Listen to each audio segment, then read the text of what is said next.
Good evening. I'm Ann Winkle, and this is my EDL 852 case study. I hope you enjoy. Let's begin with the reporting of the facts. So the facts are that what is going on? The Lightville Community School District is expanding and about to add a middle school that will house grades 6 through 8. This is due to a population increase caused by the district's demography and land values. The adding of a new middle school is happening after a lot of debating and evaluating of all the possible options. The superintendent, Mr. Rollins, hired me, Susan Potter, out of 22 applicants to be the new middle school principal, and I was hired 12 months in advance to prepare for the opening. I must make staffing decisions, organize the school's programs, and collaborate with the architects and construction managers in that 12-month time. With the help of Superintendent Rollins and the school board members, I have a committee that will help me with the vision and planning. The committee has guidelines it will follow, and it is chaired by a teacher, Helen, since I think it is symbolically important to share their leadership responsibilities with everyone. The conflict began when we had our first task to construct a vision statement. I believed that should be a whole group process with specific steps that include collaboration, collective thinking, and consistency on values and beliefs about the middle school. Helen disagreed and wants me to develop it alone since I am a visionary leader and expert. She believes that if we do it in a group, it will take too much time and nothing will ever be decided. Helen puts it to a vote, and only one member agreed with my process. Helen's preference received a 7-1 vote, meaning that I will be doing the vision alone. When was this happening? This situation is happening 22 years after the elementary school was built, 11 years after the secondary school. It's occurring after August 1st, which is when I officially began at Lightville, 12 months before the new school will open. Where is this happening? It is in the Lightville Community School District, which serves 2 rural townships, and over half of the residents are farmers, live on farms. It is in a rural location, 10 miles from a major city. The two current schools are located on a 65-acre site 2 miles from the town of Lightville. In terms of who, with the facts, there's me. I'm an experienced teacher, former middle school assistant principal at a suburban school. I was the preferred candidate among 22 applicants. I'm a little worried about moving to a rural area, but very excited to be challenged in shaping this new middle school. I'm a visionary leader, which is defined below. I came up with the guidelines for the advisory committee. I prefer not to be the chair so that the responsibilities are shared. I don't believe in developing the philosophy, mission, and vision is appropriate. I believe it should be a reflection of collective thinking of stakeholders, committee members, and others. I don't want to be an autocrat. I have a very detailed process that I presented to the committee on creating the vision, but it was voted down. In terms of Superintendent Rollins, he is the leader of the school, recommended to the board that they hire an architectural firm to study the inadequate space problems of the 2 current schools. He agreed with the third option was to build new and not create additions to the current.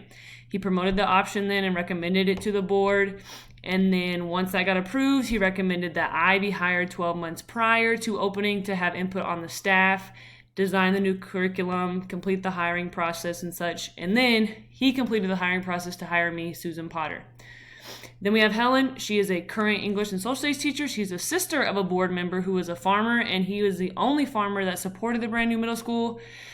She actively campaigned for the option to build a new school. She was appointed to be on this committee. Then she was selected to be the chair. She told me that she would help me develop a quality school and that she was comfortable with me shaping the vision and supporting documents alone. She believes that if everyone helps, they'll never come to a decision. And then she was the one that motioned for the vote of who supported my views, and then motioned for a vote for those that supported hers, which was the opposite of mine, and she got the majority. Who might be involved? Mr. Kelby, he was a PE teacher, part of the committee. He went on Helen's side and believes that everyone will end up arguing if we do it as a whole team, and thinks that I should come up with the vision alone. And then they determine if they agree or disagree with it. The other committee members could possibly be a part of this. It's made up of 4 teachers, which are all of different subject areas, and 4 parents. They all agreed to the guidelines. They leaned towards Helen's side of this whole situation, except for one, and the majority of them voted in support of Helen. The school board members could be involved. There's 5 of them. 2 are fairly new residents of Lightville. And they voted 4-1 in favor of the new middle school instead of the additions to the old. And then the last person is Helen's brother. He could have some influence in this. He is a farmer. And again, he was the only farmer that was in favor of the option to have a new middle school. And he's the one that told Helen I was a visionary leader. In terms of ethical issues, there was no physical harm in this situation. There's no laws broken, discrimination, no breach of contract. There is some unethical action. When Helen put up for a vote to go against what I was suggesting, that was unethical. The committee was a team that was put together to come up with a vision and a plan. She did the exact opposite of what I was suggesting. In the beginning, they all agreed to these guidelines that things would be done on a consensus method and try to make decisions that everyone agreed with. Another guideline was that we would be developing the vision statement as a group, not just one. And so then when Helen suggests and then puts it up for a vote, she's just trying to find the easy way out, and it was very unethical. Now, the synthesizing. So this is my statement of everything, the conflict all in one. It occurs when I move to the rural area and I'm tasked putting this vision statement together. I appointed a committee to help me, but they follow the suit of Helen, an experienced teacher who wants me to do it alone, and then determine if they agree on it and get the help to get it approved by the stakeholders. And then there's a vote that has a majority side with Helen, leaving me alone to develop it by myself. So now let's talk about what we know for sure about the main people. I'm an experienced teacher. I was a former middle school principal in the suburban area. I'm a visionary leader, brand new to the area, ready for the challenge, slightly nervous. I want to share my responsibilities, and I believe that developing a philosophy, mission, and vision alone is inappropriate. Then we have Helen. She's English and social studies. She is the chair. She has a brother that's on the school board, so the family is involved. She told me she would do anything she could to help me in developing the school, but then she's more comfortable with me developing it alone, the vision statement. And after some discussion, she still doesn't really change her mind on having me do it alone and puts it up for a vote. Superintendent Rollins, again, he made the recommendation with the inadequate space problems, and then went with the third recommendation to build a new school. He urged the school board to adopt it and then gave me 3 major objectives to complete in my initial year of employment and helped me put the advisory committee together. Things we don't know about the people involved. We don't know what schools I worked at in the past. Have I ever developed a vision before or had any experience with that? Have I had any encounters with the committee members before this? What is my relationship with the superintendent so far? Do I know the principals at the current elementary or high school that maybe they could help? Have I been out in the community much already? Helen, does she have any experience with developing a vision statement? What is causing her to be so hesitant on this process? Is she afraid of something? What is her impression of me? And was she hired to work at the new middle school? Superintendent Rollins, what type of relationship does he have with me and Helen? What experience does he have with the vision? Does he have a good rating with the community? Does he have the approval of the teachers? Facts about the place. It's a district in a rural township, farming community. The schools are on a 65-acre site outside of Lightville. The population is growing, which is caused by the district's demography and land values. They went from 758 to 1,200 in terms of population, and it's located 10 miles from a city, rural environment, many new families, school-age children. What we don't know is the demographic breakdown for the city and the school, and we don't know the school's socioeconomic status. In terms of the program and the school, the things we know and don't know. It's a new school that will have 6 through 8. Elementary will have K through 5. Secondary will have 9 through 12. The elementary is 22 years old. The secondary is 11 years old. The new school is being built because of inadequate space problems. I'm in charge of developing the scope of the curriculum in my initial year. That's one of my duties. And the community respects administrators and their decision. What we don't know, is it a private or a public school district? Are the schools programs that are in the development stage? I'm developing on them right now, but what is already included and offered at the elementary and high school that could influence my decision?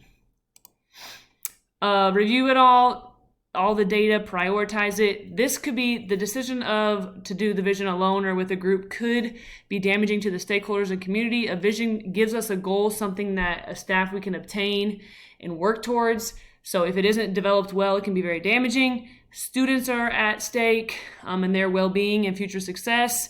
Staff, administrators, community, businesses in the area, people I need to consult is the principal and leadership team at the other current schools and the superintendent.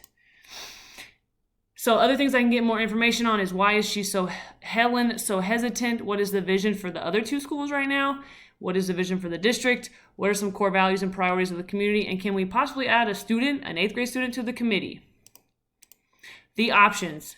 Option 1, I take no action. I do the vision on my own, and then I present it to the committee for approval, and then let them know if they agree or disagree, and then they help me get the whole community to approve of it.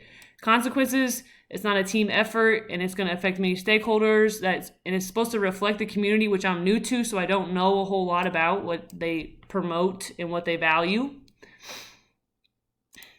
The second option is to talk to Helen, figure out why she's so apprehensive about it all, talk to the other community members, see what their real feelings are and the reasons behind it, and then take my plan and put time limits on it and timetables to show to the committee that breaks down the development of the vision statement. Consequences of this is it might be a waste of time if Helen and the committee don't change their mind, and it might take more time, like said, because we have everyone's opinions, and if we don't follow time limits, it could be even worse. Another option is to go to the superintendent, my last option, and ask for a new committee to help develop the vision and supporting statements, or just ask for Helen to be dismissed if she won't cooperate and get a new chair for the committee. Pros of doing it all by myself: the committee will be temporarily happy. It could take less time. I can move forward then with my next task. A con, it's temporary because then they're going to blame me if things don't go well. It's not a team effort. I'm new to the community. I don't know what's valued. That's a lot of pressure, stress, and the results are all on me. Pros and cons of doing it as a team. It's a team. The values and beliefs of the community will be included. I will build good relationships with the teachers that are involved in the community, and all the stakeholders are involved. It could take more time, though. That is a negative to it, and it coming to a consensus means uncomfortable conversations sometimes. The other option, I could get a fresh start by having a new committee. I could help with the appointing, but then I would be at odds with some very important community members like Helen and maybe her family, and then I would be making enemies possibly, and I'm really new.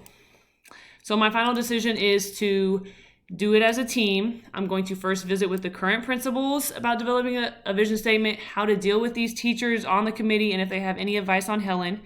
Then I would visit with Helen privately, find out her feelings, actions, thoughts on the development and why she's so hesitant, include some research to kind of back why I'm so strong on doing it as a team versus alone. And then I will also visit individually with other committee members to get a better understanding of where they're coming from and try to gain their support. And then I will develop and follow the process I explained, setting time restrictions and using other collaboration techniques. So like I said, I'm going to talk to the principals first, get some feedback, talk to Helen. Like I said, this was laid out on the previous slide. Talk to other committee members, then write down the steps to my process, add time to each step so we avoid getting off topic, show the draft of the process to a principal to get some advice, feedback, or the superintendent if the others aren't available, make edits if I need to, and then present the process to the committee, the superintendent, and school board, and then begin the developing. To avoid the negative outcomes, I'm going to try to get some background on Helen. Like I said, be proactive, see if I can get an edge and be better prepared to deal with her. Have the conversations in private and keep them confidential so that they begin to trust me. By going to the other principals and possibly the superintendent for advice on the matter. Again, I'm being proactive instead of reactive. And by showing Helen that I care about this process being a team and coming to her to get background, like that I want to have a one-on-one again with her, maybe she'll start to respect me and see that I really do want this to be a team, and she'll change her mind. And then using research and facts is always a good thing to gain approval of a process instead of just saying my opinion over and over again. And then plan B, use only if I have to.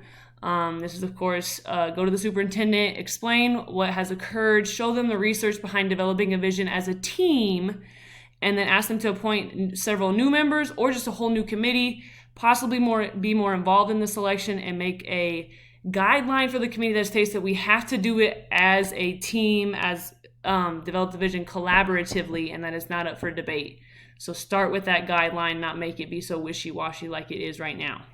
That is plan B. And that is my case study. I hope you enjoyed, and I really enjoyed doing this assignment. And here's my references. Thank you so much. Have a good night.